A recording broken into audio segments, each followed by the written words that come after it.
This is the Mobile Tech Podcast, brought to you by worldpodcasts.com. Now here's your host, Tech Girl, Miriam Joie. Brought to you by Mint Mobile. Stay tuned for a special offer at the end of the show. Hi, and welcome to the Mobile Tech Podcast. I'm your host, Miriam Joie, and today is Friday, July 12th, 2024. It's Samsung Galaxy Unpacked Week, and I've got just the formula the doctor ordered. I've got Mr. Christian DeLooper here. Hi, Christian. Hello. How are you? How's it going? I'm good. You know, you were in New York with me. That's why, I figured we would chat about these crazy Samsung phones. And not just phones. This was like a whole ecosystem play, right? That was the thing that surprised me the most. I kind of dig that. Like, I do think this is smart of Samsung to do.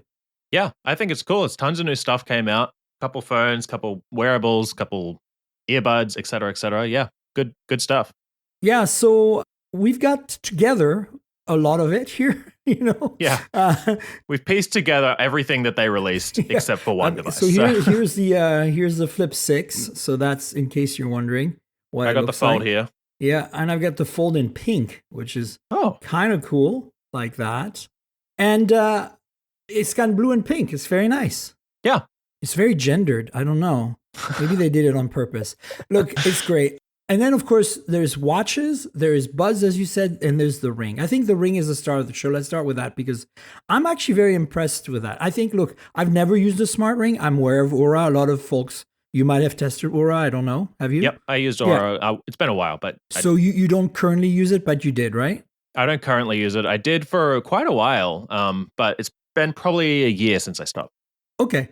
And did you pay the subscription, or did you just basically, as a journalist, they give you like a free 6 months or something? Yeah, I got a special deal for a while, and then actually, I think stopping coincided with having to stop paying. That's what I'm saying. So that's kind of where I was going with this, because I think the problem with Aura, and it's also another problem because some people are really gung-ho about how good that is the subscription, because they believe in that. They're like, that's what makes Aura so special. And I'm like, yeah, but you're paying a monthly fee. Isn't that a problem? Like, yeah. I know that a lot of everything out there is subscription-based nowadays, but do we really want that? And Samsung doesn't, at least for now, have that. It's free to use with the Samsung Health app. And it's very expensive, I think, $399. But at the same time, like when I looked at it, objectively, I'm like, that's a lot of tech packed in such a small form factor, right? Yeah. Yeah. I mean, it seems like the stuff it can track is more or less on par with Aura. I forget how much the Aura costs up front. Is it like $300 or something? Yeah, it's a little cheaper, I think. They're probably subsidizing it with subscription. But look, also it's Samsung. They can price it any way they want. Look, I love Aura, right? Like I appreciate the underdog. You know me, I'm always about the underdog. But I'm not big on subscriptions. And at the same time, having worked at Pebble, and I mentioned this on the podcast last week, Apple came along with the Apple Watch and killed Pebble, essentially. Like, I'm paraphrasing. I left before things got really bad. But a lot of it was also because, we couldn't, get the parts in volume to make a product that was competitive, right? Like, the display in the Pebble round is the same. It's a square display under there. It's the same display as in the normal Pebbles, right? Because we couldn't, you just didn't have the numbers. And I think Aura seems to me maybe in a little better shape than Pebble was. But I kind of feel like having Samsung come out with a Ring legitimizes it even further. And it might hurt Aura, perhaps. I hope not. Like, I think Pebble was hurt by not just because it was Apple on the watch that made it was superior in many ways, but it's inferior in some ways.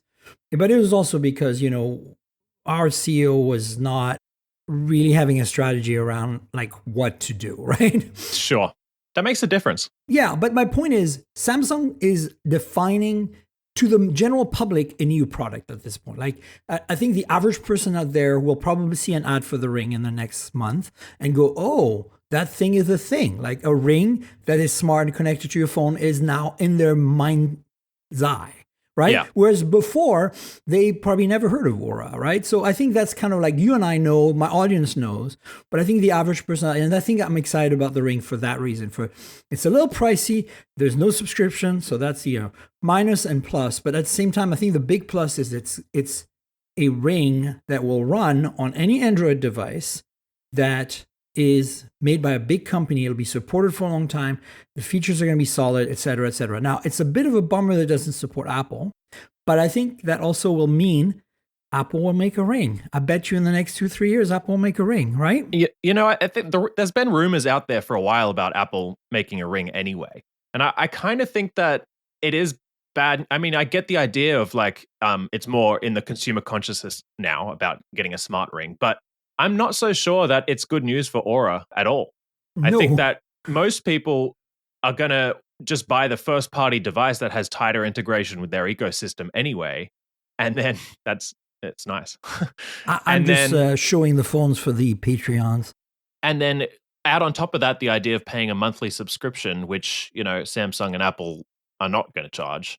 Yeah, I'm not so sure that in 5 years, if there's tons of first-party rings out there, we still have Aura, or if so, they've probably changed their business model quite a bit.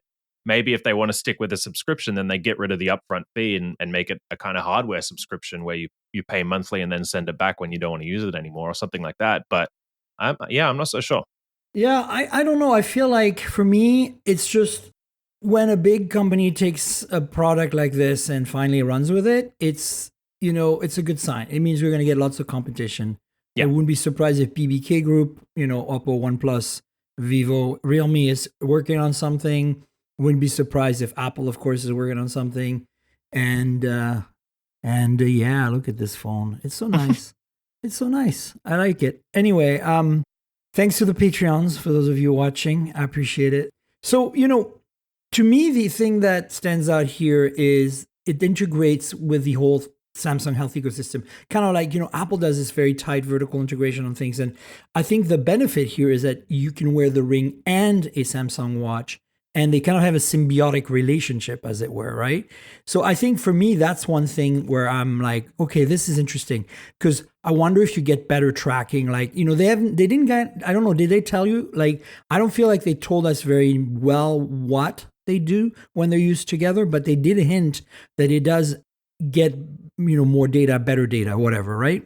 Yeah, they kind of talked about that. I am a little bit skeptical about that. It seems like a bit of a play to kind of sell more devices. I get the appeal of a ring. I, for ages, didn't find it comfortable to wear a watch to bed, right? So I didn't get sleep tracking.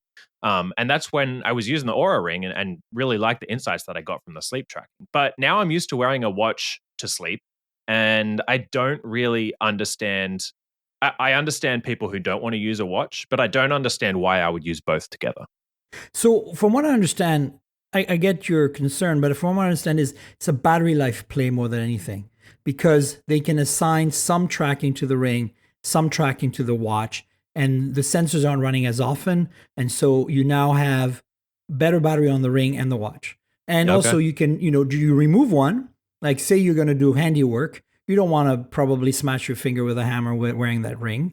No. Most handy people that I know, especially people like fix their own cars, remove their rings when they're in the shop, which is a smart thing to do, unless you want to lose your fingers. Yeah, PSA. But also until you can wear your watch then. And then you go to sleep. I personally am fine with watches sleeping too, although I do prefer bands. I think smart bands still have a big role to play here. Like, you get like a Xiaomi band. It's, less than $50. And for sleep tracking, you can't beat it. It's one of the best out there. And there's also, back in the day, Huawei made some bands. They're really good. So I think that, you could wear the ring at night and take off your watch. So I think there's some benefits. You're right that you can be cynical and say, well, they just want to sell more devices. But I also think that Samsung's watches, I've always been a big fan. Like, I love a good smartwatch, and I'm not primarily an iPhone user. So I'm going to be primarily on Android, meaning that it's like, I have choices, but really do I? Like, the best things out there, in my opinion, if you want the whole enchilada, meaning like apps on your wrist and stuff, I think the OnePlus Watch 2 is a solid effort. I'm wearing that right now for the Patreons, in case you're wondering. And then there is, the Samsung watches. And then even the Tizen watches back in the day, I thought were really cool. Like the original Galaxy Watch 2018, I wore that thing, I think, the longest of any smartwatch. They've always been pretty good. Yeah. So and there's the Pixel Watch as well, which I like. Yeah, the Pixel Watch, but I don't like it because it's too small. Like I love the product itself. Like I like the design. I think I'm a not a big fan of the fact that Fitbit is a separate thing. They really need to, like, it's very Google, right? Like they have so many things in different silos. Like it's not, that's what I like about Samsung Health. You install the app and it's just there. And it's like the whole, you don't have Fit and Fitbit, like Google Fit to me is the main one because I can get it on any phone, and Fitbit is required by a Pixel Watch, but it's not required by anything else. And, with the connected health services or whatever that Google has now, you can have anything really talk to Fit, and Fit becomes a silo. Fit is the Apple Health of the entire Android ecosystem, in my opinion. So why do I have to install a separate app to use a Pixel Watch? It should all be in Fit, And so the fact that it's annoying like that, plus the watch is too small on wrist because I've got gigantic wrists, it means that Pixel Watch, if this year in August here, they release a large size Pixel Watch, I might reconsider. The only other problem I have with Pixel Watch is that it scratches so easily. Yeah, that's because true. It is beautiful, but because that glass kind of goes all the way to the edges, it's rough. I agree. It should be one app for all of the health tracking. But devil's advocate here, if your one app is Google Fit and you wear a Samsung watch, you still have to use the Samsung watch apps as well. Yeah, I agree. That's true. That's a problem. But if you're not if you're a Samsung user overall, or if you don't use Fit at all, it's your first smart device that you just use wearable. You just put Samsung Health on. And what I'm saying is that it's as legitimate as Google Fit, Samsung Health. Like you can install on any Android phone and it works really well with a Samsung product. So if you're only going to use Samsung products, you could just live with Samsung Health. And if you are going to use a variety like I do of wearables, like I just basically went from a Xiaomi Watch S3, which is a dumb smartwatch, like one of those Fitbit band on steroids, lasts forever battery life, to the OnePlus Watch 2. And before that, I was on a Samsung Galaxy Watch 6 Classic, I think, the one with the bezel that rotates. So my point is that's why Google Fit is my anchor, because I'm using all these different apps and then I connect to the health services connector app. But if you are just starting and you buy a Galaxy Watch and, the likelihood of this is high in North America where Android is essentially Samsung, like, I think it's fine because it's well done and it does other things properly. So, I don't know. I feel like this is a good segue to the watches. There's a lot of people out there that are pissed off about the Watch Ultra because it's a ripoff of Apple Watch. And you know what? I don't disagree with them. So what? It's a ripoff of Apple Watch. Do you expect anything else from Samsung? Like, this is the company that had a lawsuit with Apple about the original iPhone versus the original Galaxy S. And if you put them side by side, it absolutely screams ripoff. I think we're past that, guys. Like, I think anyone who gets upset that a company copies another company in the tech space should just get a life. Okay, like, is it right? We can debate. I'm not saying it's right. I'm just saying that's how I feel about. I'm sure we'll get to the Buds, but that is exactly how I feel about the Buds. Exactly, the Buds are the next logical thing here. But I think that we've been. Unless you're a Garmin person like Jaime, right? And Garmin all the things, and you're like totally gung-ho on Garmin, which I'm not because I'm not that kind of health nut or fitness nut, I should say. You want something more mainstream that is similar to Apple Watch Ultra. And so that Samsung went ahead and did that, great. Now, could they have not replicated the design of the band and the color, that orange color of the band? Maybe not. But I think the squircle, like the square round, that's a very unique design. That's not an Apple ripoff. No, it's not. And because the screen is still round, I wish I had put the rotating bezel on there, but I understand for durability that's a problem because I'm hard on my watches, and every single Samsung watch I've used that has the rotating bezel, the bezel got harder to rotate over time because it got deformed by me hitting things with it, Yeah. And on a watch that's designed for being active, you want that thing to be as bulletproof as possible, right? And so titanium and sapphire glass is a good thing. Yeah. What's your thoughts on? I agree. I'm not sure how I feel about the whole squircle thing. I think that if you're gonna do that, make the screen fit the body. I think it's a little bit weird to actually follow the shape of it. That would be cool. Samsung could probably do that too. They could. And I mean, I like the colors. Yeah, the band is very similar. Are you wearing it right now? I'm wearing it right now. Yeah, can you show it? Orange, there you go. Because I don't have one. Try. Oh, that's fine. You got it. The crown or the new button that initiates workouts, it rotates, but it doesn't do anything when you rotate it. That sounds like the OnePlus Watch 2. Yes, which it's is silly. sad. But whatever. We can get past that. You can swipe on the screen. Or whatever. Can we get past that? Well, we'll see. Just kidding. Yeah, so I like it. I am a fan of a chunkier watch. On my other wrist, I have the Apple Watch Ultra right now, and that's the watch I wear. Double ultra-ing. Double ultra. Oh my ultra God, squared. that's amazing. Oh wait, your Apple Watch Ultra doesn't have an orange band on it? What's wrong with you? I just wear this comfort. I forget what this band is called. It's the Velcro one that kind of goes around. I just wear that day to day, and then when I'm getting fancy, I put a leather one on or something. Ooh, fancy. But yeah, I don't mind a chunkier watch. It's definitely not going to be for everyone, and there are definitely aspects of it that are very similar. It's also I don't know if it's actually thicker than it's thicker than the Apple Watch Ultra. It feels chunkier for sure. It feels bigger than the Apple Watch Ultra, but I like it. I think it's, to me, a product I'm very excited about. They didn't give me one. They gave me a Watch7, but we're working on that. I'm trying to get an Ultra. Look, for me, I have big wrists. It'll be perfect. And I'm also very clumsy, and I've run into things all the time with. Me too. And I've scratched and damaged many a smartwatch.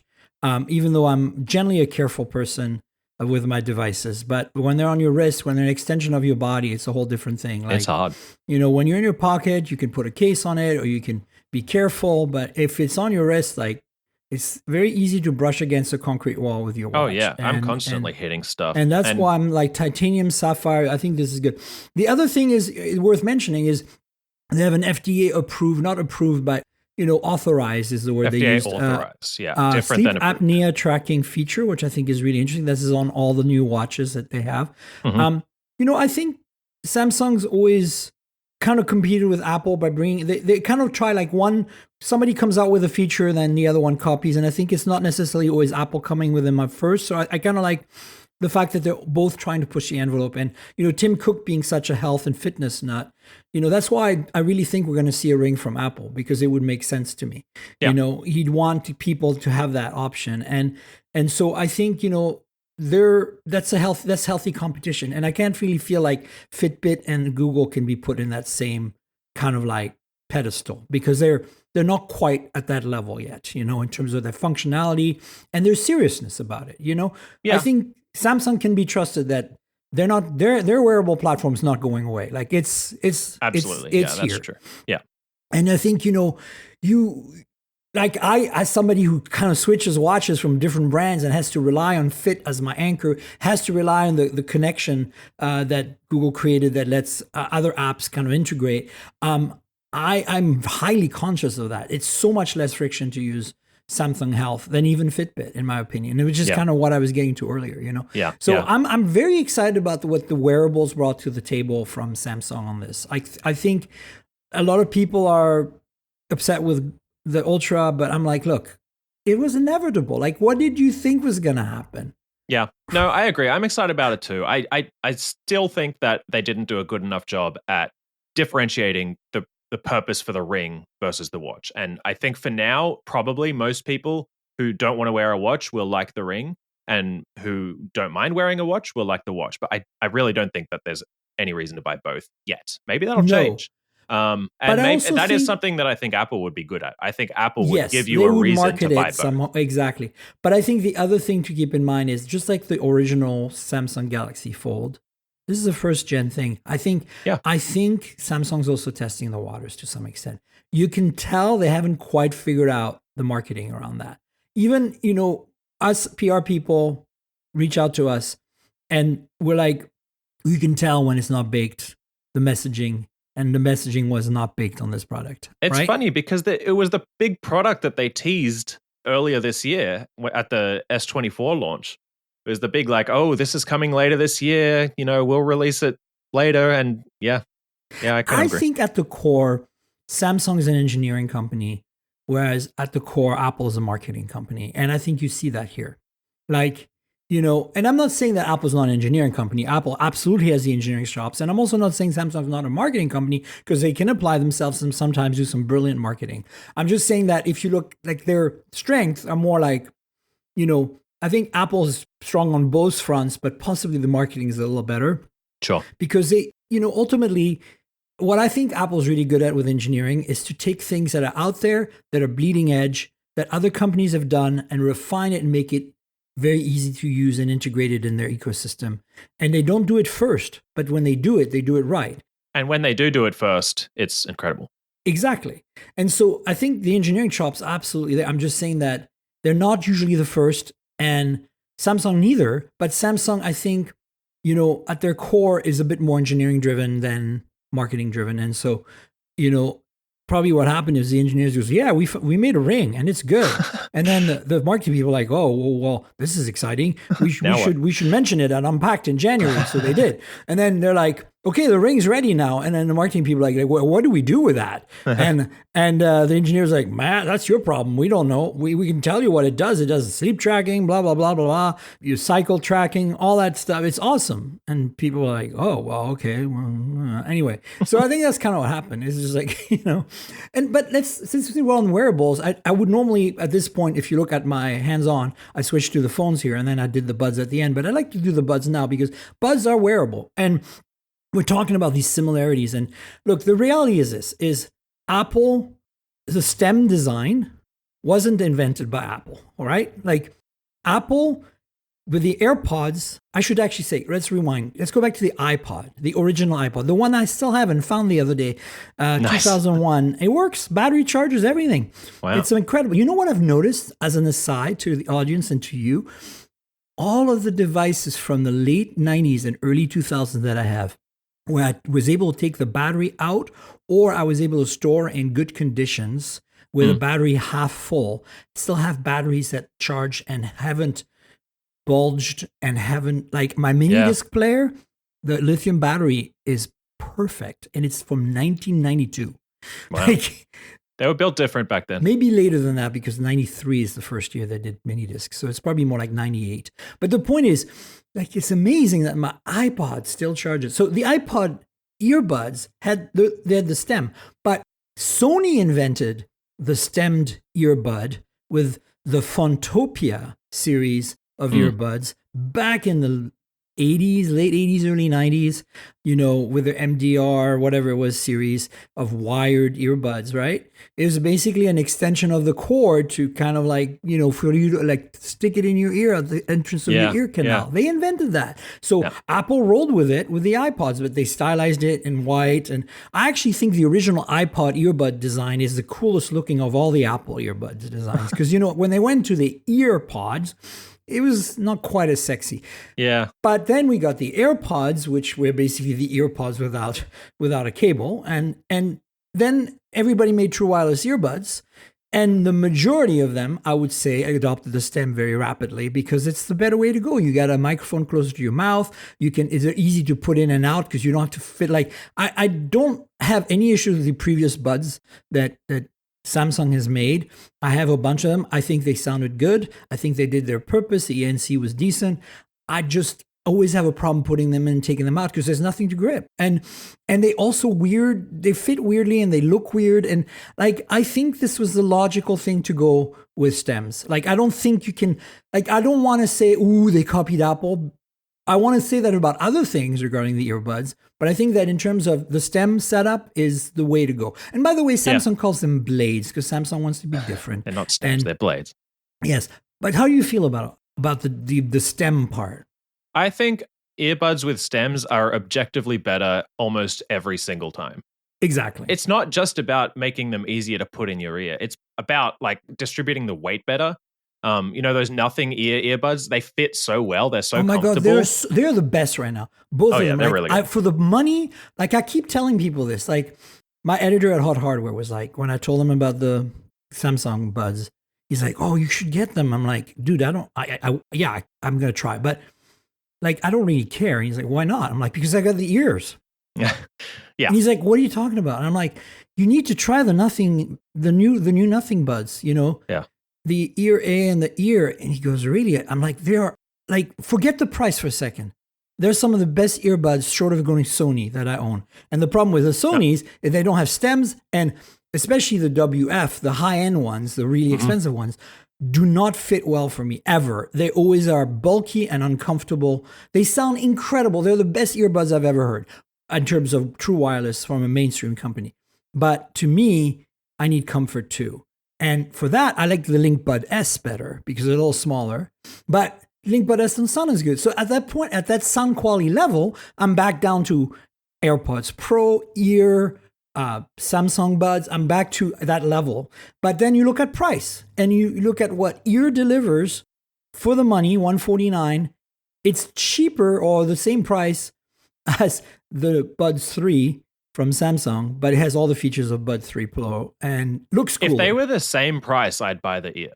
I think the Ear are better than any other earbuds well, out they there. They look great. I mean, I just did a big headphone guide for Forbes Vetted, and I tested all of the biggest, most popular earbuds, all the Sonys, the Bose, the Nothings, the AirPods. I put the Nothings as the top pick for earbuds. I think they're amazing. They're half the price as most of the others. But back to the stem on the Galaxy Buds, it's also way easier to control because on earbuds that don't have a stem, you have to literally push the earbuds into your ears to press a button or touch a touchpad, and it's uncomfortable and annoying. Yeah. So, yeah. And then they both have, the Ear don't have touch, they only have squeeze. The OnePlus Buds 3 only have touch. So these have both, which is great. So you can use, you swipe your finger for volume, but you need like squeeze for play pause. Like I like that they have both. That's the only thing on the Ear that I wish I had is a way to swipe for volume.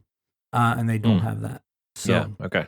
But look, those Buds, you can't be mad that they're stemmed. And at the same time, based on previous experience with Samsung Buds, they're going to sound good. I have no doubt. But do I want to spend $249 on the Buds 3 Pro? No, absolutely not. Not when the Ear exists. And, forget it. You'll take my Ear out of my dead hands. It's so good. Yeah, I haven't tested them yet. I've been setting up the watch, and I had issues setting up the watch, so it took ages this morning. So I haven't actually tested the earbuds yet. I've just looked at them. And I don't have them yet. I'm pretty excited to check them out. And I'll have a review up in PC Mag of both of them. Sweet. All right, let's talk about the phones because there's What's that? Okay, look. In the absolute, taking away the competition, these are good. I mean, these are good phones no matter what. Samsung makes good phones. There's no doubt about it. I would rock a Samsung flagship anytime. Even an A series is a solid phone. I have no issues, but we need to be more critical than that. And I think in the absolute, these are definitely the best folding phones that Samsung has made in many, many ways. However, the competition exists and you can't ignore it, unlike Samsung executives that I talk to who are like, when I mentioned OnePlus and Razer, we're like, who? And I'm like, come on, guys. Like, you need to know your competition. That's an essential part of being a company, no matter your size in tech, right? So here's what's new. With the Z Fold 6 here, you've got Snapdragon 8 Gen 3, of course, and then you have a brighter inner display up to 2600 nits. And then you have this much more, let me turn on the front screen for the Patreons, squared off design. You see that? It's very much like an S24 Ultra, which I really dig. I love square phones like the Red Magic 9 and stuff.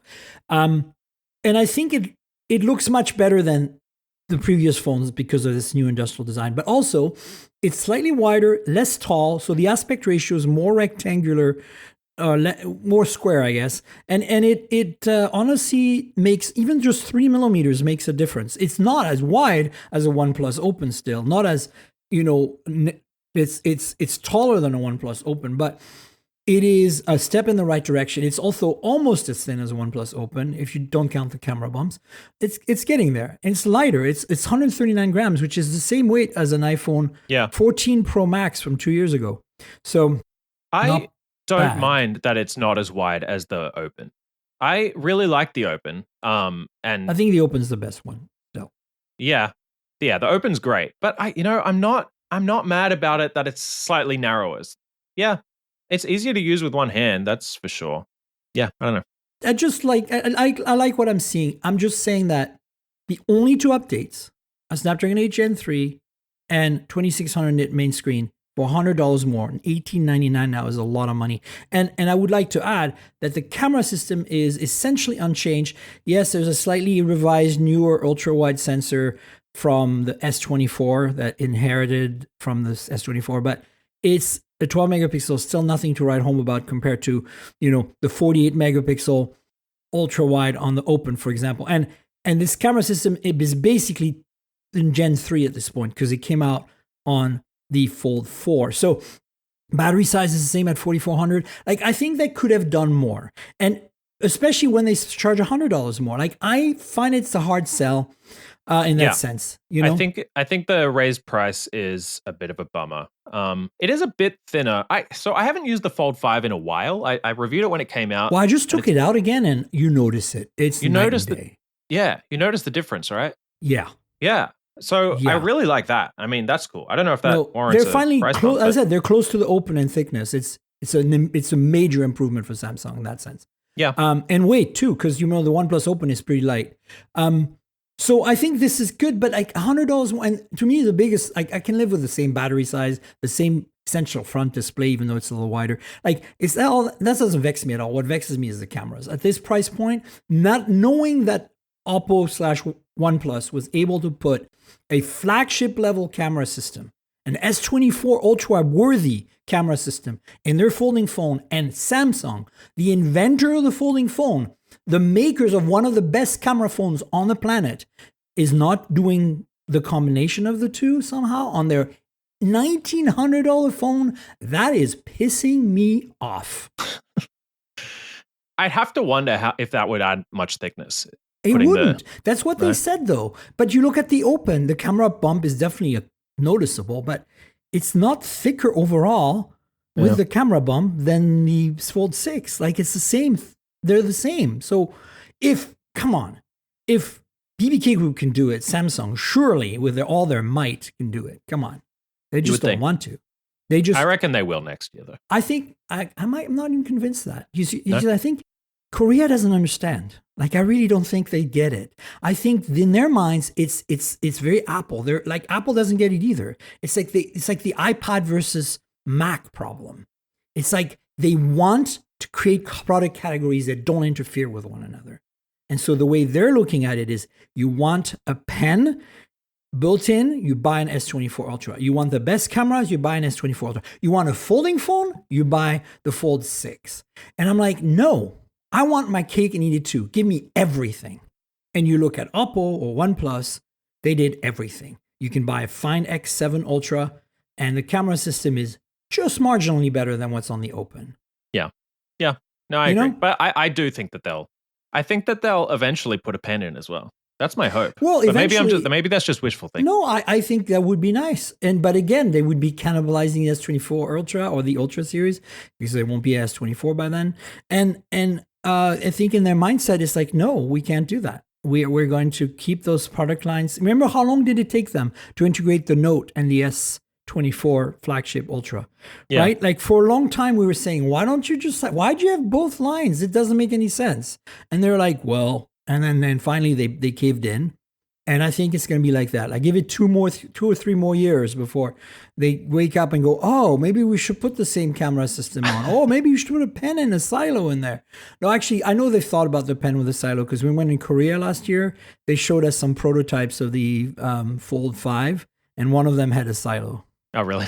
Yeah. What could have been? I mean, this was completely unfunctional, just like, essentially like mock-ups. But look, the Flip6, I'm a little more gung-ho about. Mm-hmm. Now, overall, I'm a little bummed that it does look very much the same as before. There's really nothing here, right? Like, look at the screen, it's exactly the same. What's different now is that, I'm showing this for the Patreon, the camera bumps, like the rings around the cameras, match the color of the chassis. So that's kind of cool. And there's this crazy awesome looking yellow color that I really dig. Mm-hmm. But spec-wise, again, this is, better, more of an improvement than Fold 5 to Fold 6 to go as Flip 5 to 6, in the sense that even though cosmetically they look identical, again, thinner, slightly lighter, a better hinge. They improved the reliability of the hinge on both these phones. But Snapdragon 8 Gen 3, which is a big improvement. 50 megapixel front camera from the S24 and from the Fold6, which is great. Finally, a decent main sensor on there. And then the slightly revised ultra wide as well from the S24, but it's only 12 megapixel. 8 Gen 3. And then the big one to me, I think, is really important on a flip phone in particular, is a bigger battery. It's got a 4,000 versus 3,700. And as such, I'm willing to say that I'm not as disappointed about this, but again, $100 more. Oh, you get 12 gigs of RAM versus 8 gigs of RAM. So like what I can see with all these improvements, the $100 justification here. So I'm not as disappointed as I am with the Fold. The reality is, as I said, in a vacuum, you use these two products and they're great.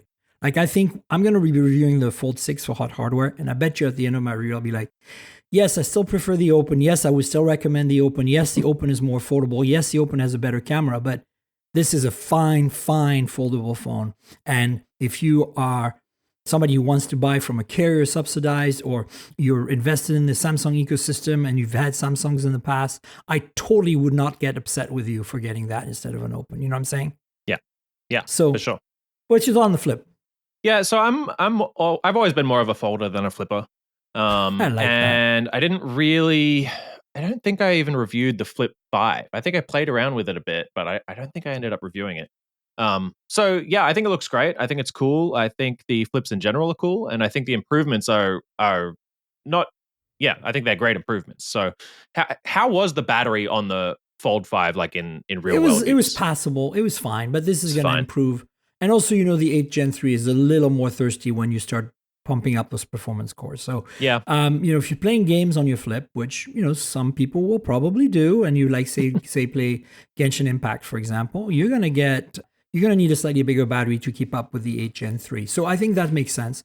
But I think the big elephant in the room, the big problem that I have ultimately, and that's why I'm still, as I said, I'm a little disappointed about the Fold. And I wouldn't say disappointed with the Flip, but I have concerns. It's because Motorola Razr Plus and Razr Minus exist, and they just got refreshed, and they are absolutely amazing, and they cost the same price. And here's the reality, right?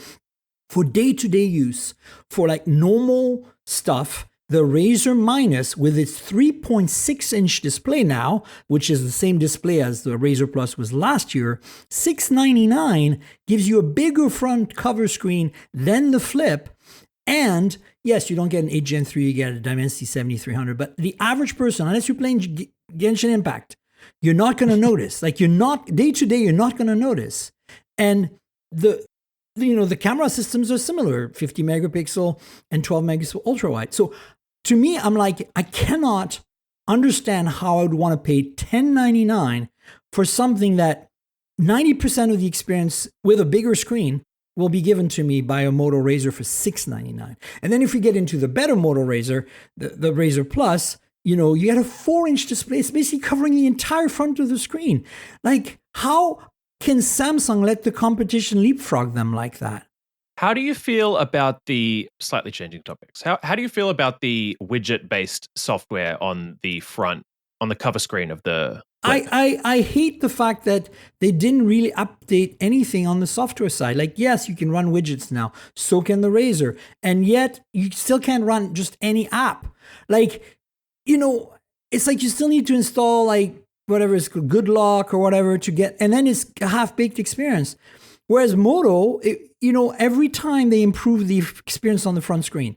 And now it's at the point where you can literally use this closed as a small phone. With that 4-inch display, it makes such a difference in real estate. Last year, I was like, okay, I'm not sure I want to run apps on the front screen. It's still a little clunky. But this year, I was like, you can use the Razr Plus at least, basically closed as a normal phone, and did double the battery life all of a sudden because you're using half the display basically. Yeah. It's insane. Like, it's so well done and I think that's why I'm saying, why is Samsung letting that opportunity slide? Why don't they make a 4-inch full front cover display and then give us full app support in the front? They don't try. And my point is, I think that they're not incentivized to try with these two phones because they feel they invented. I mean, this is the words from their exec. We invented the folding phone. We are the main player in that field. We're not concerned about the competition. we're just going to cruise along. I mean, I'm paraphrasing, but that's basically what they told me, which is insane. Well, I mean, it is a bit insane, but when you look at the sales, it's not really wrong. But did you see the numbers for the Razer? I was really surprised with those numbers that they shared with us. Like, so it turns out that, I mean, I don't think it's in the US, but the rest of the world, it turns out Razer is really popular. Like, wow, who knew? And look, I don't think Moto's ever going to catch up with Samsung in the same way as OnePlus will never catch up with Samsung for the Fold, right? But at the same time, like, come on. Like, I hate that Apple and Samsung just are resting on their laurels so much. Like, you know, the incremental improvements on the iPhone every year. Like, yes, they're really great phones, but they could be so much greater. Like, what's stopping you? Like, be the leader. You're not leading. You know who's leading? China is leading. Sure.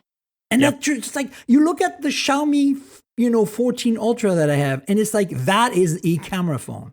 That is how you make a camera phone. You look at the OnePlus Open, that's how you make a folding phone. You look at Moto Razr, and Lenovo is Chinese, that is how you make a flip phone. And why did that have to point at these companies as the leaders? And remember Huawei back in the day? Like, they were going to eat the world before the sanctions. I can kind of understand why they put the sanctions down, because they couldn't compete. There's no way they could have competed. If that Huawei Note, whatever, had come out on AT&T at that CES, remember? Mm-hmm. I think the world would be a very different place in the smartphone right now. I think Huawei would be number one, even in North America. Yeah. It's crazy. It's crazy. Sorry, I just had to rant about this. Anyway, let's talk about some news real quick. CMF Phone 1 is out. I am so excited about this phone. It looks so cool. Oh my God. And did you hear that they also released specs on 3D print your own covers? No, I didn't hear that. Yes. So cool. I'll put a link to that. I think that just slipped through the cracks when I put together my topics, but I was looking a bit deeper into it yesterday, and I was like, oh my God. So basically what happened is Calpay had an exchange on Twitter with someone. This is very Elon Musky, but not in the bad Elon, the good Elon. If there is a bit of good Elon left, which I don't know for sure. but like, somebody said to Carl, hey, like, is there any way I can get a custom case made? And he's like, oh, well, let me fix that. And then like an hour later announced like, we've published like open source, print files for the 3D printers to create your own. So there you go. Problem solved. Anybody can make a cover now. So that's super CMF cool. Phone 1, let's talk about it. $200 phone. Okay, let's that sink in. For those of you abroad, you know what you can do with $200. We've seen some Redmis, some Pocos, some Realme phones out there that are really great. So you can make a decent spec phone for $200. But for those of you in North America, you're probably picturing some Moto G special from Cricket Wireless right now. And I don't blame you, because those cheap Moto Gs that are just 4G phones with MediaTek Helio chips are kind of garbage, mostly because the software is not optimized and they use 720p IPS panels and crappy tiny 50 megapixel sensors that are horrible with just anyway, you know what I'm talking about. Or like HMD Nokia, crappy phones. Now imagine a 6.7 inch, 120 hertz AMOLED 1080p panel. Imagine a Dimensity 7300 proper mid-range chip. It's the same chip that's in the Razer Minus from Moto, the basic Razer 2024. It's the same chip that's in the Reno 12 series. Give you an idea, which is the upper mid-range of Oppo. Now imagine micro SD. Imagine, Nothing software. Nothing software. Imagine a beautiful design with a modular removable back panel case. Imagine, now the negatives, that there's no OIS on that 50 megapixel camera. What do you expect? Imagine there's no NFC. That one I'm a little bummed about, because it costs $1 to put in a phone and like BOM. But you're trying to save money, so maybe I get it. They removed the NFC. But it's basically a single camera phone. I mean, there's a 2 megapixel there's a depth sensor there, it doesn't really count. Yeah, but look, for $200, I think if that software experience, I think the whole experience is going to be solid. Oh yeah, the software is a big one for me. I mean, the Nothing software is really good, it's incredibly good. And typically on these budget phones, the software is just packed with junk and really slow. Yeah. And that's not what you'll get here. So this is what I'm really excited. And the colors and the fact that you have to screw the case on, there's a little screwdriver comes with it. I mean, it's just whimsical. And the design, I can't believe how good the design. And also, look, this is perfect. You drop your phone, it's unlikely the glass will get damaged. It might get scratched up a bit. But then the case gets, concrete rash. No problem. You just buy another case or 3D print your own. One. Like, this is so amazing. Like, this is so great. I just love it. And then, of course, they came out with a watch, the CMF Watch Pro 2, I think it is, and the CMF Buds Pro 2. And the Buds Pro 2 have ANC. So they're kind of, if they're anything close to the Nothing Buds, I want to really try them out. I'm getting all these 3 devices sent to me. I'm in the second wave of reviewers, so hang tight. But it's coming. I'm super gung-ho. Like, you know me, right, Christian? I love to try out cheap and mid-range phones as well as the flagships because it gives me a good feel for the entire, universe of the phone world. Yeah. And so when I see a $200 phone like this reminds me of the original Nord when Carl was still at OnePlus and they made a $500 phone that was essentially a flagship. Yeah. And I was just like, wow. And this is the same thing at $200. And you could argue that Nothing Phone 1 was a bit like that, and Nothing Phone 2 like that too. Yeah. But Nothing Phone 2 was more of a proper flagship. They didn't cut any corners at all. But look, this thing is awesome. I want it so bad, so bad, so bad. I'm really excited. I'm going to try and get one as well. I haven't got one yet. I haven't really. Just ping Jane, and she's going to hook you up. She knows there's a lot of interest. Now, it's not officially sold in the US. No. I mean, it is sold by Nothing for their, developer program. But here's the thing you have to understand. And again, that's a negative. No 5G band, very limited 5G band and 4G band support for North America. Because it's not that the chip can do it. It's just that they've prioritized the antennas and the RF front end, the amplifiers and stuff for the bands for abroad. You know how there's like 4 world different SKUs for iPhone. Because not all the bands are supporting all the iPhones. That's just the way it is. You can't cram all these parts in there, and it would make it more expensive and bulkier and more annoying. So, am I reading this right? That the watch is $70? The watch is $70, and it's that's crazy. And it has aluminum. It has like normal health tracking stuff. Yeah, it's a heart rate, blood oxygen. Yeah, sleep tracking. It's basically like a band, but it's a watch price like a band. Yeah, exactly. Yeah, that's super cool. And the earbuds are also super affordable. Like, I don't know how much, like $50 $60. Yeah. With ANC and the whole shebang. Yeah. Excited. Let's quickly rapid fire through some phone news because I want to talk EVs with you a little bit. Okay. So we got a bunch of other things. This is more of a PSA, okay? Redmi K70 Ultra design has been officially announced. And so you can look at it here at this link on GSM Arena that I'll post in the show notes.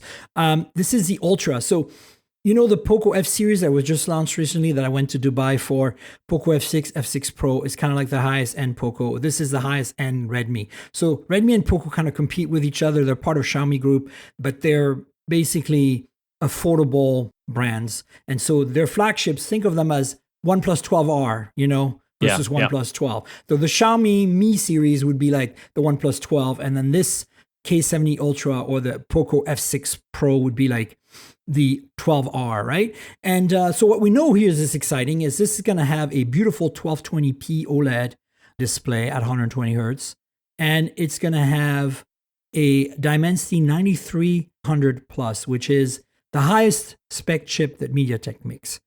So that's pretty impressive. And then we get its design, which, it looks like a phone. It's very Chinese. I'm not, too excited about it, but the specs, I think, are definitely worthy of... the specs are the big thing here. The design is fine. It's whatever. It's the colors are cool. That purple color is nice. It's going to end up being like a $400 phone. So like, 500 or something. So, it's worth mentioning. The next thing I have here is the Realme 13 Pro series is slowly being not leaked, but being kind of teased by Realme. Again, this is a $300 to $400 affordable camera-centric phone series. Mm-hmm. The Realme Number Pro. They also have a Realme Number that's not Pro, and that's more like a budget mid-range series. But the Pro adds great cameras. Like this is going to have the periscope from the OnePlus 12. Basically, it's this camera system from the OnePlus 12 for $300 to $400, including a really high quality sensor from Sony as the main 50 megapixel. And this announcement, so last week we talked about the camera specs, so they announced some of them. This week, the design is inspired by Monet and blah, blah, blah. Again. Monet gold and Monet purple. It's fine. By the way, but the green isn't inspired by Monet. It's emerald green. I have the 12 Pro and the 12 Pro Plus that came out in January. And I would say that design-wise, it's very evolutionary based on that. That camera pod that's very OnePlus open was already on the Realme 12 Pro and Realme 12 Pro Plus 6 months ago. So, but there it is. The last thing we have, I'm a bit more excited about this one because you played with the Magic V2. I did not get to play with the Magic V2. I mean, I did touch one, but I didn't review it like you did.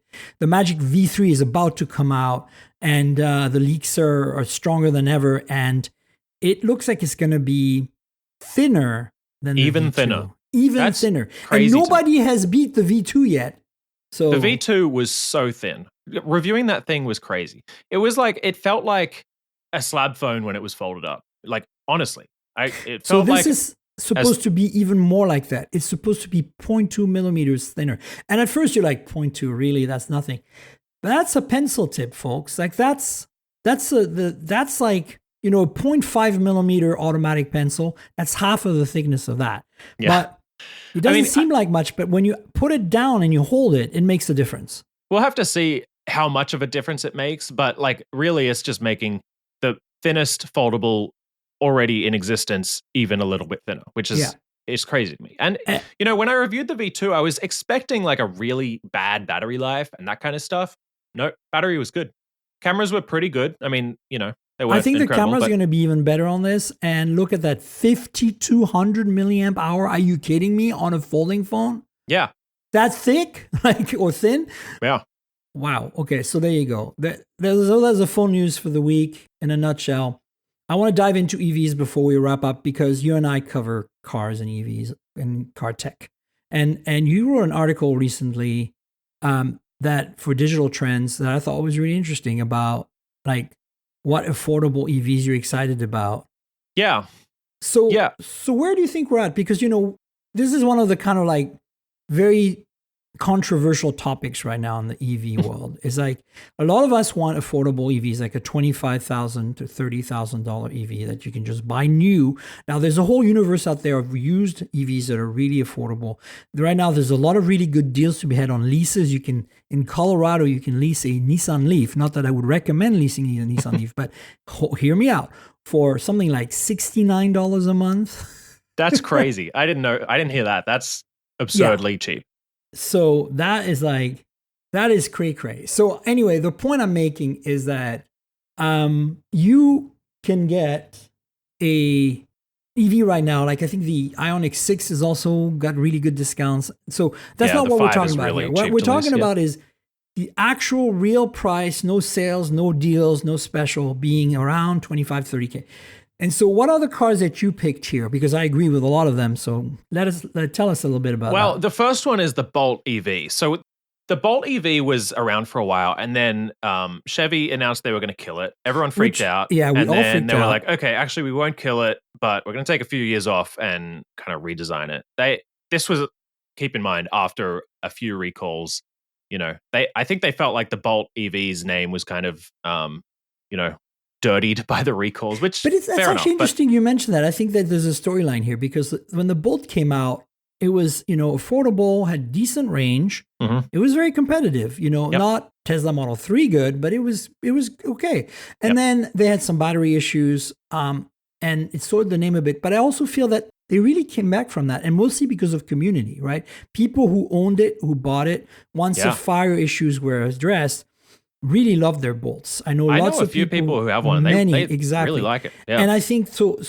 I think the Bolt name is still pretty valid. The biggest problem the Bolt had, in my opinion, in its first incarnation, was it topped off at 50 or 70 kilowatt charging. It was really slow charging. Yeah. Even though it had a range of almost 300 miles, and so that kind of killed it for me. But we were still very upset when they canceled it because it was 27 or something when they canceled it. It was really somewhere affordable. In there. It was really cheap. With the discount, it was $20K.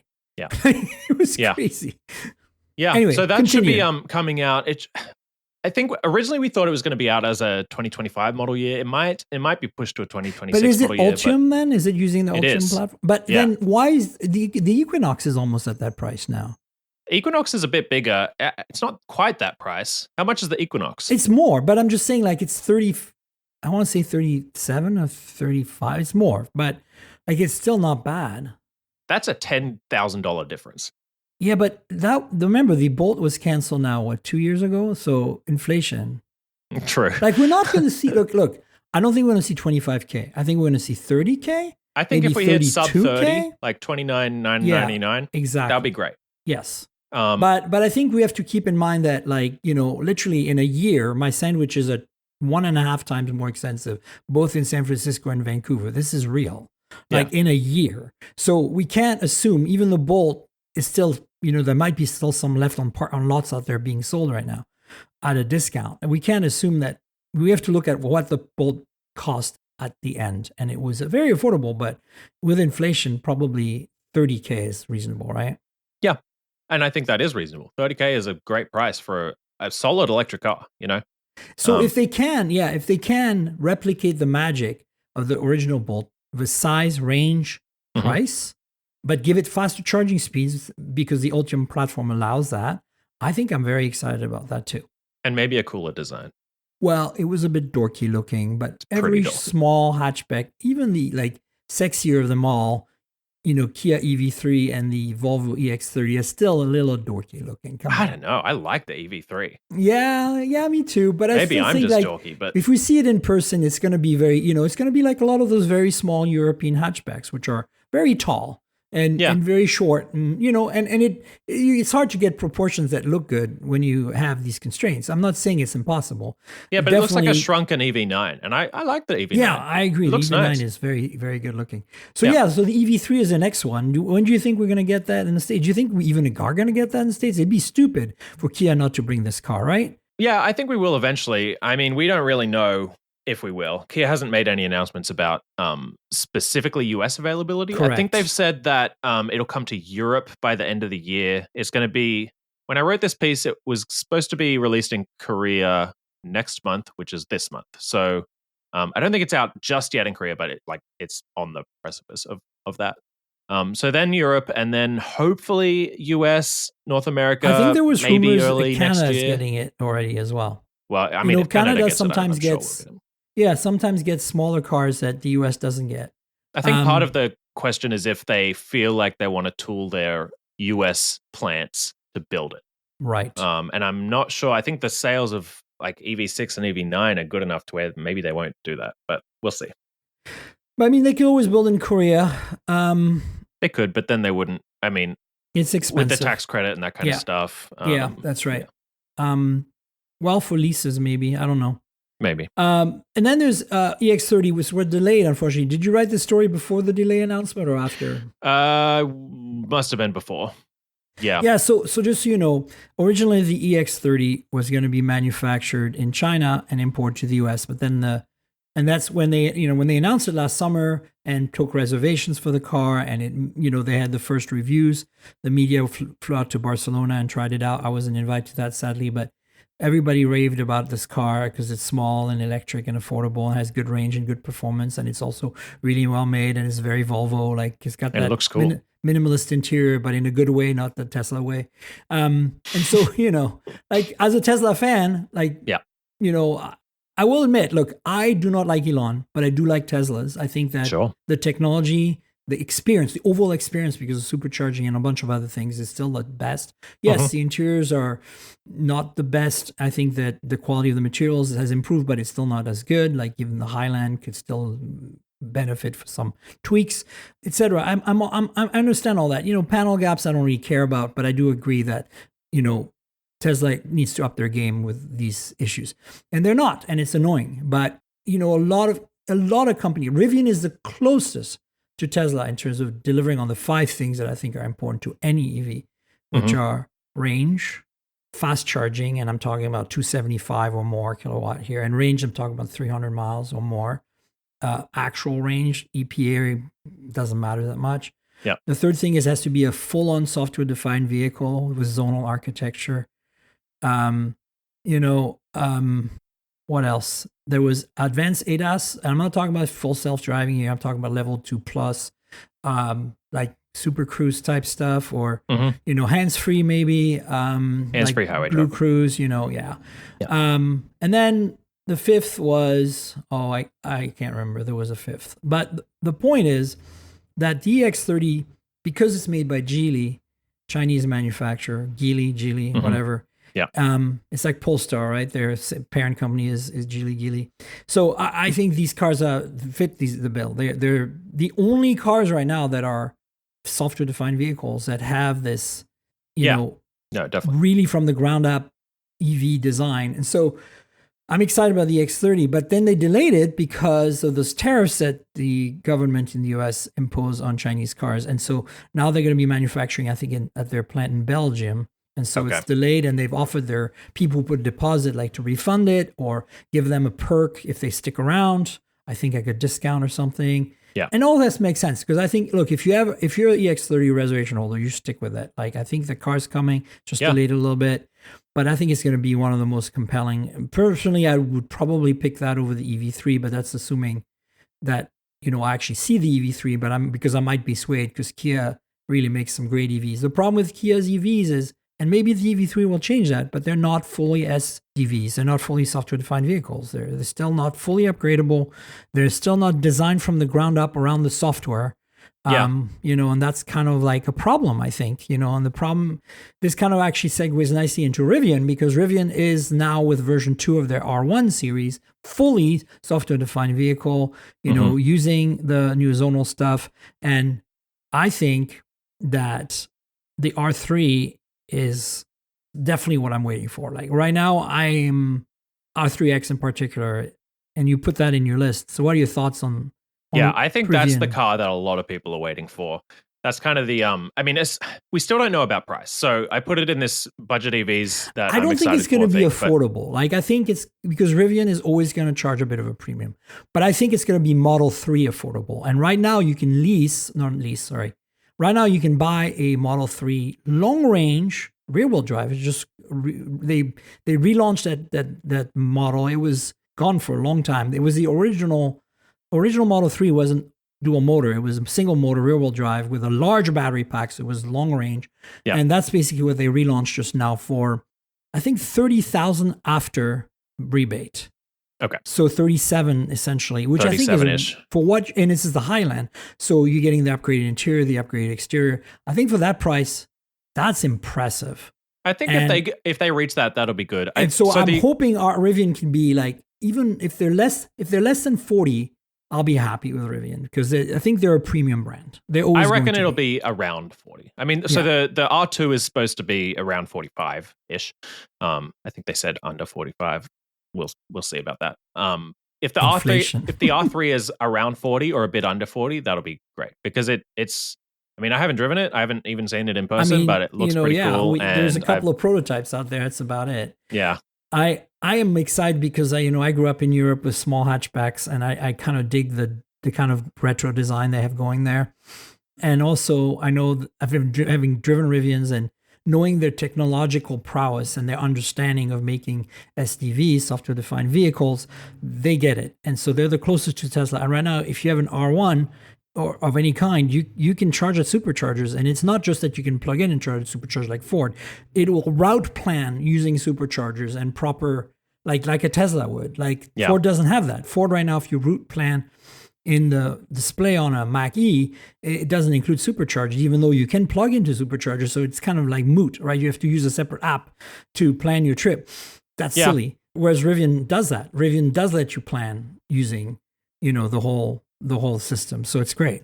Yeah, but I think what we have to keep in mind is that the R3, there's no release date yet. We're expecting the R2 in the first half of 2026, which means we're not getting the R3 I know. until at least the end of 2026, probably later than that.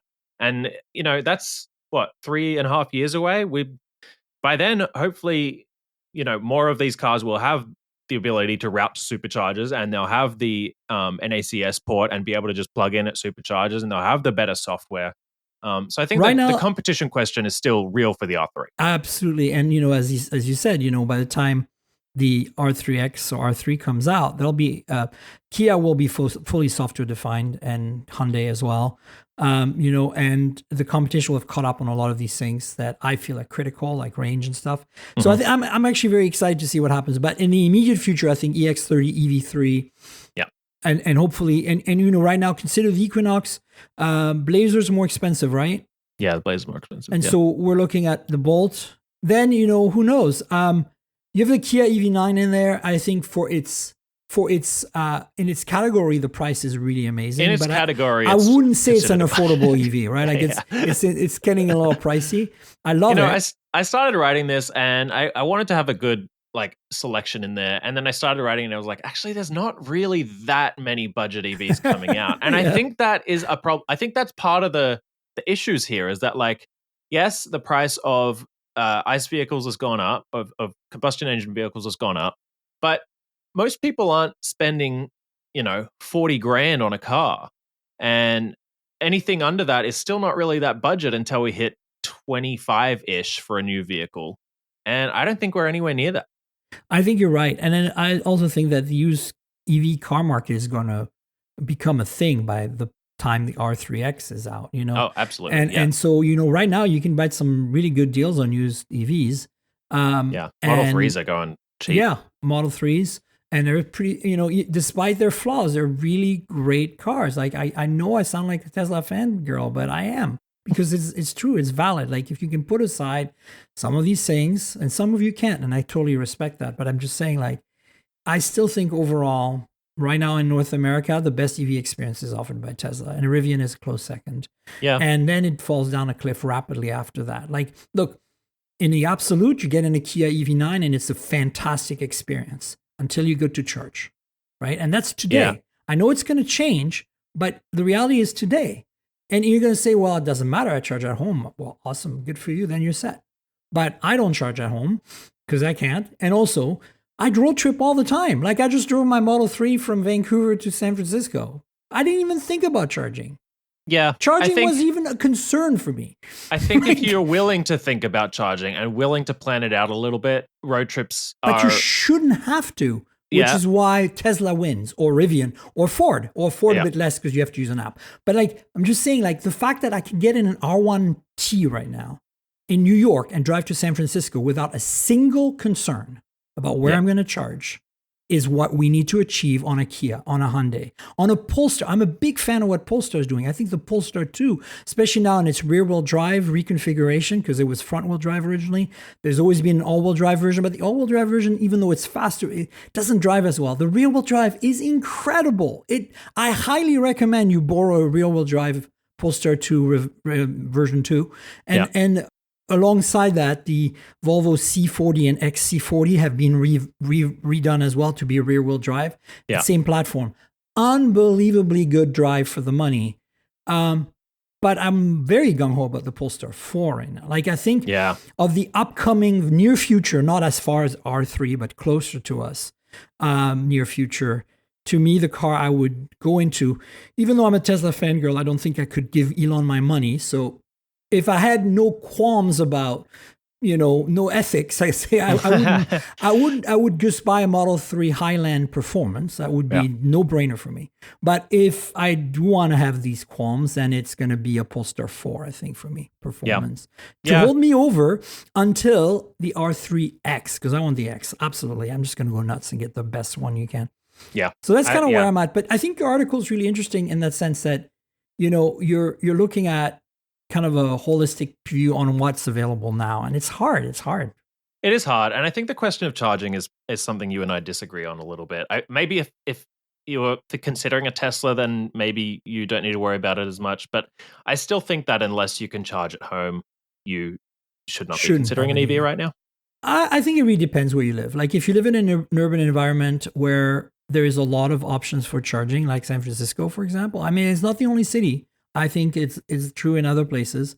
And you are willing to, you don't have a 9 to 5, you're a bit, maybe you don't have kids, you have that flexibility, you work from home like me, like you can definitely go and spend 20 minutes at a supercharger at 1 a.m. watching Netflix or sorting through your email real quick before you go to bed. And I think and it's not far, like it's literally a few miles at most. Like in my case right now, the closest supercharger is 5 blocks away. And it's a slow one. It's a 72 kilowatt urban supercharger. So I top off there. Usually I don't fully charge there. But if I want to charge fully at like 250 kilowatt, it's only like a 10-minute drive out to South San Francisco. And then I'm so I get it. Like I think I agree with you, but those are a lot of conditions. Yes, exactly. You work at home. You're willing to charge at 1 a.m. There's a lot of people like that. You live in a city. I think there's a lot of people, like we know a lot of people like that. You don't have a 9 to 5. You don't have kids. Yeah, but there's a lot of us like that. So I think that's in it, and also, I'm just generalizing here. There are some people who are working 9 to 5s who are totally fine doing something like that. And there are people who have kids who are totally fine to do that too. I don't know. Yeah. But you're right. Ideally, having charging at home would solve a lot of the problems. And unless you're willing to go out of your way. If you're willing to go out of your way and you're willing to make that trade for an electric car that's better for the environment and has great performance and is new, cool thing. And it's quiet, et cetera, then great, go for it. But you have to be willing to make that trade unless you can charge at home, in which case you get the best of both worlds. I think if you can charge at home, it really lowers the friction. Yeah. And it lowers the price because charging at home is much cheaper than using, unless you charge at night, which, it's a lifestyle thing. It's really hard to do if you have a 9 to 5 and have kids to put to bed, etc. I get it. Yeah. In that sense, I'm very privileged that I can just, it's midnight, let's go charge and it'll be cheap, If I'm awake at midnight, cheap. Something wrong has happened. At the same time, if you look at the price of my trip from Vancouver to here, charging in the daytime as needed, driving down, I spent less still with supercharging than I would have spent driving the average gas car, the kind of car that I would want to want. It depends on the car. A car that matches the performance of my Model 3, I'm saying. Sure. I drove like a maniac. So, what I'm just saying is like, somehow I believe it. If I'm driving like a RAV4 hybrid, I would have probably spent about the same amount, right? Yeah. Because the hybrid is really efficient on gas. But I didn't. I drove, I was literally ripping it through the mountains, which no other car can do than an electric car. No car can sustain the level of performance uphill, sustained for a long period of time than an electric car. Once you experience that, you're not going back. Like when you start passing everyone up that 6% grade on I-5, you're like, nothing can touch this. It's amazing. There's so many things like that I feel like I've been spoiled for, like because I test drive cars a lot. So I get these cars that have all the options, all the fancy tech, and then it's like if I go to buy a car anytime soon, I'm going to be spending so much money on all these things that I probably wouldn't have bought 10 years ago. No, you're right, and that's the privilege of us being car journalists and getting access to vehicles. Like, but that's my point. That's why I went for a Model 3 because it's affordable and it gives me that level of performance. It gives me that level of charging speed, range. It's a whole enchilada, but the interior is a bit drab, especially on my older one, which is, not as nice as a Highland. But it was a compromise I was willing to make, and I think that's a compromise a lot of people don't think they can make, but actually it's not that bad. Yeah. So for me, it's just like, I can't go back now. I just can't go back to driving, to owning a vehicle that doesn't perform to that level. Yeah. And so I will not own a car if I, because that's basically where I'm going right now. Yeah. I'm going to try to be carless for a while. My lease is expiring tomorrow. I'm dropping the car off tomorrow. It's done. 6 years of Model 3, 3 years and another 3 years. And and so let's bring it on. I want to see, because that's why the EX30, for example, performance, range, it's got all the things. It's got it all. So I want to see more of that. And I'm actually willing to pay a little premium. Like for me, I think up to $50,000, I'm okay. If I were to spend my own money. Again, I would never buy an EV either. I would always lease it because technology moves so fast. My recommendation, if you're listening, audience, is I know some of you might be, kind of like, oh, you never lease. You always consider this. See your smartphone, how quickly it becomes obsolete. Think of a car with that technology and think of that car lasting 10 years in your driveway and then maybe another 10 years with the second owner. That's not going to happen. That's the reality. We need to figure this out as an industry, but the reality is leasing is the solution. You don't have to worry about it. Your car doesn't become obsolete. That is a whole other argument. Question is, can you afford that? Renting essentially a car for years and years on end?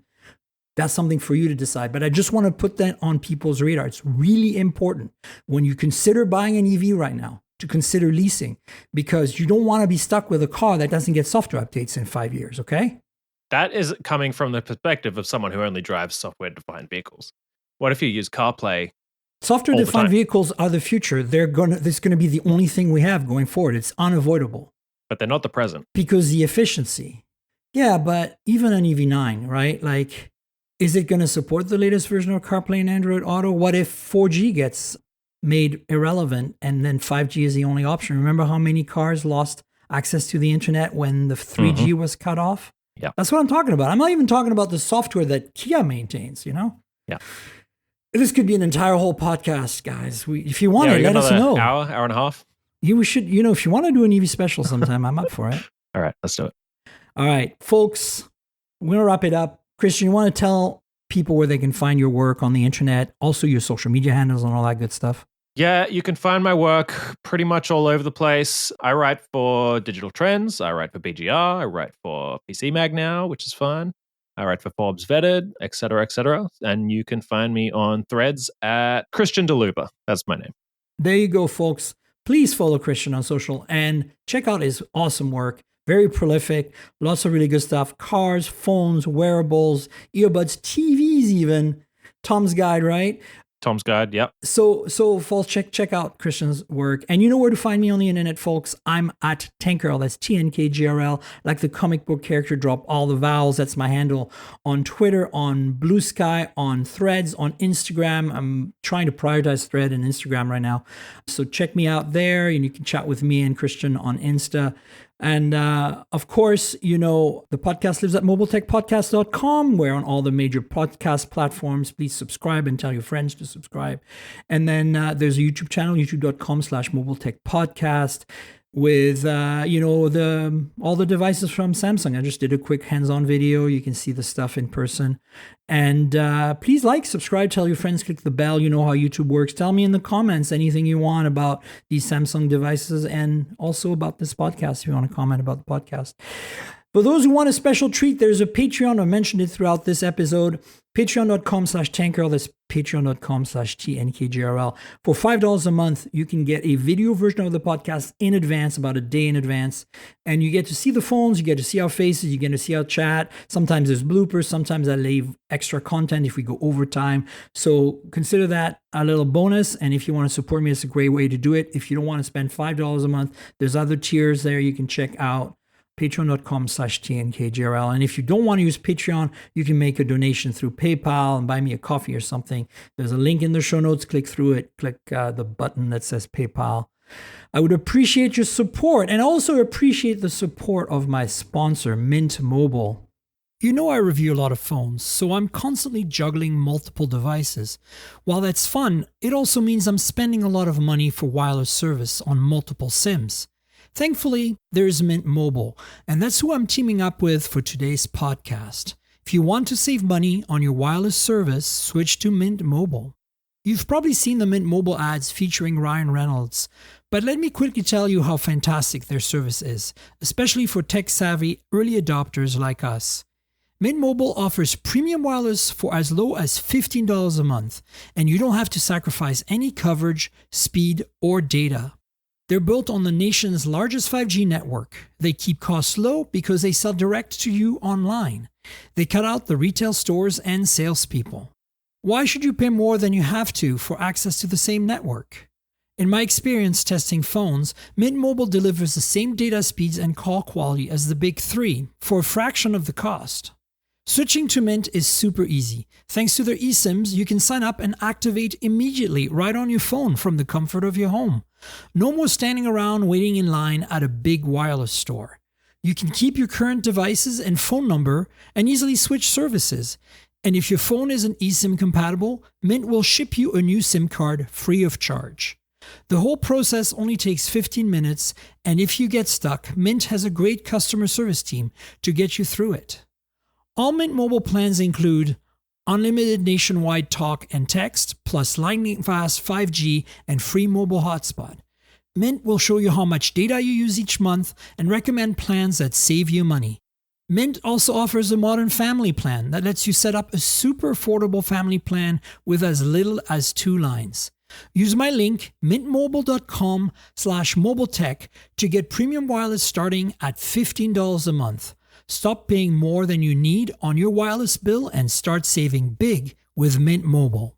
And I want to thank you, Christian, for being my guest yet again. Thanks for coming on the show. Yeah, thanks for having me. It was fun. Absolutely. We'll have you on again. We'll do that EV special soon. Yeah, we should do that for sure. All right, folks, stay tuned. We'll have another show next week. And obviously, I'll have Christian on at some point in the future. Until then, cheers, everybody. This has been the Mobile Tech Podcast with Tank Girl, proudly presented by worldpodcasts.com. You can visit us online at mobiletechpodcast.com.